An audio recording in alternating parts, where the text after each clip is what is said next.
What's going on, guys? So, something that I wanted to touch into a little bit deeper that I think I've talked about before. I don't know how deeply I've actually gone into it. Uh, but the sizing lie that kind of happens between trying to find the right fitting skate uh, and what's going to give you the best balance of comfort and response. That's something that you'll see me repeat over and over and over again. So, Flying Eagle, a buddy of mine just purchased a pair of these skates, and I want to just get right into. When I talk about the sizing lie, this is exactly what I'm talking about. Okay, so I'll zoom in so you guys can see a little closer.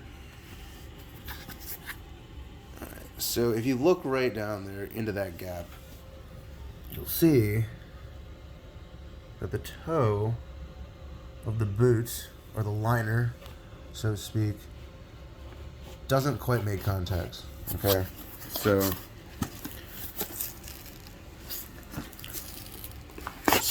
get this up. All right, so while the liner is a size 45, okay, and if you're not familiar at all, a European sizing system usually puts a size 45 at an about like an 11, 11 and a half. Different skates honestly have different sizing. Some people will tell you that you want to measure your foot in centimeters. Some brands will tell you inches. Some brands will even go as far as into, it can go on and on and on and on. But the point is, I found that measuring in centimeters and converting that is usually the best way and usually the most accurate. And standing against a wall and physically, and I'm trying to get this to focus properly on it, but it's probably not going to. But the important thing that I'm trying to show you here is on the Flying Eagle skates. Oh, we might have it. We might have it. Okay, you might be able to see this just enough, but the important thing to kind of focus on here is that this skate is built for an 11 and a 12. All right. With that being said, and that horrible focus job, the point is, different skates will fill two needs. So specifically, Flying Eagle, you can buy a skate that is going to be listed as a 45, but will also fit a 46. So it kind of comes down to, if you're in a location or a part of, wherever you're close to, where you can physically try on skates, that's a blessing. But if not, what I will say, it's when you're dealing with brands like FR, okay, so FR, okay, they have, this is a 44, okay, but according to them, it's closer to like a 10 and a half. Whereas this, I would really call this more of like an 11 and a half. So sometimes they move in half sizes, sometimes they move in full sizes. Either way you look at it, coming back to what I was talking about with comfort and response. If you are brand new to skating, and I've said this over and over again, if you are brand new to skating, buying a tighter fitting skate might not be the best move, because it won't be comfortable, and after about half an hour to maybe like an hour of skating for like your first day, you're absolutely going to hate it. And, that's not what you really want to happen. So, buying a soft boot skate, like a rollerblade, most of their I think it's like the Zetra blade and anything else that they make, There's also, I can't remember what the name of the brand is, but there's like a brand that I think is owned by Rollerblade or something, but it's basically the same stuff. I think it's like DBX or something. But either way, a soft boot skate is going to be maybe a better choice. But the responsiveness and the overall comfort of that skate will not be as much as if you were to get a hard boot skate. So, when you're looking for a hard boot skate, I would recommend, personally, if you have the option, try them on. Like I've said, where I am, we just don't have access. So I just kind of have to just roll the dice and just, hope it all works out. With that being said, I never took the plunge again into buying another pair of Flying Eagles after I found the fit and comfort of the FR 10.5s. It's a perfect fit for me. I have I have it written down somewhere, but like my foot size is like 28.6 or something, so I fall right in between there. But more importantly, I suffer from chronic foot pain, so having a comfortable skate was really, really important to me.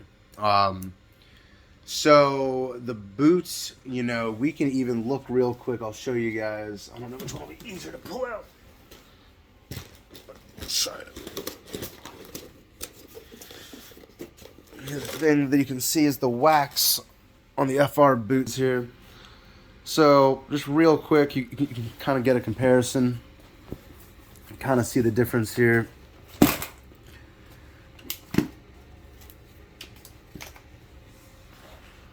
All right.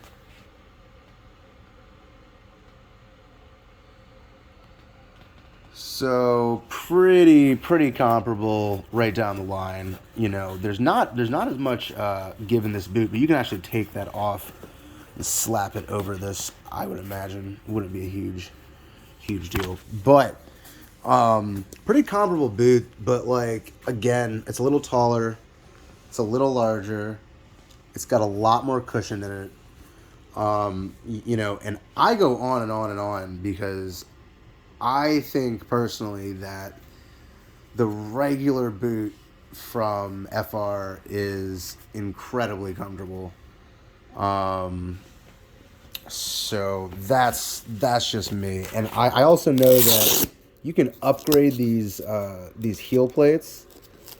So you can actually get a little bit more comfort in those.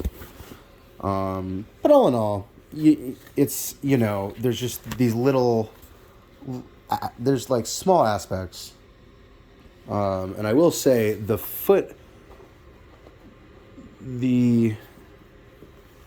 insert in the bottom of the FR skate is a lot nicer than the FR boot. But, small differences. But, yeah, so with that being said, though, just keep in mind, when you're buying a skate, really look closely, if the brand says that they're offering you a dual fit skate, that's usually what it means, is that there is going to be a liner that is being matched with a shell. Okay? So they're putting a liner inside of a shell. Okay?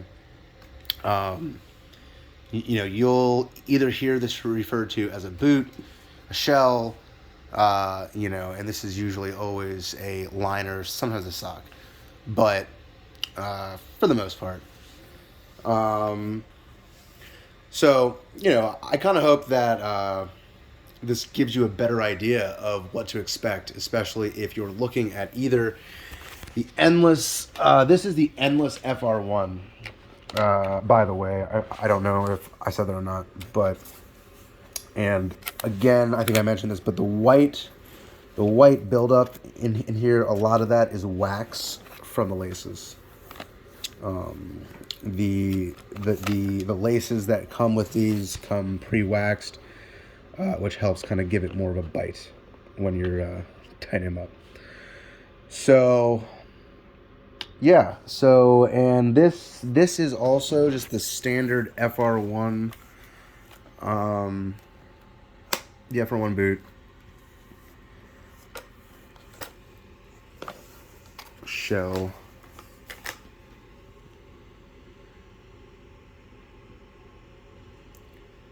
Taking a little wear.